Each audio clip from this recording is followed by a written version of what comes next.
নমস্কার বন্ধুরা, আবারও চলে আসলাম। এই দেখেন, এতক্ষণ এই বড় জাল খাওয়াচ্ছিলাম। এই বড় জালটা 12 হাত লম্বা আছে। তারপরে বড় জালের মাছ যা হওয়ার হয়ে গেছে, আর হবে রাত্রে। তো এই দেখেন, এরপরে চিংড়ির জাল ধরেছি। ওই দেখেন, তো বড় জালে কি পেলাম দেখাচ্ছি। এই দেখেন, বড় জালে মোটামুটি এই কটা হলো, ভালো করে দেখেন। আচ্ছা,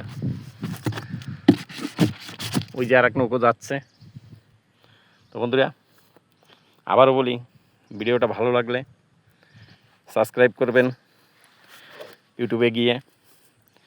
এটাই লাইক, শেয়ার, কমেন্ট, ফলো সবই করবেন। অনেক কষ্ট করে ভিডিও করার জন্যই আসি। এই দেখেন, 1.5 ঘন্টার রাস্তা দিয়ে আসছি, এখনও আধ ঘন্টার রাস্তা নিচে যাব চিংড়ি মাছ ধরতে। রাত্রে অনেক কষ্ট করে জাল খাওয়ায় চিংড়ি মাছ ধরতে হয়। তারপর আর একটা জিনিস দেখাই, কই সেই, হ্যাঁ এই দেখেন, এগুলো দেখেছেন?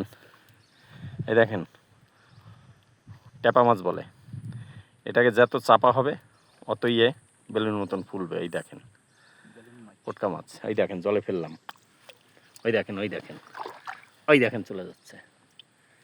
বন্ধুরা, ভিডিওটা ভালো লাগলে অবশ্যই বেশি বেশি করে শেয়ার করে দেবেন। আবার একটা ভিডিওর সঙ্গে দেখা হবে। ধন্যবাদ।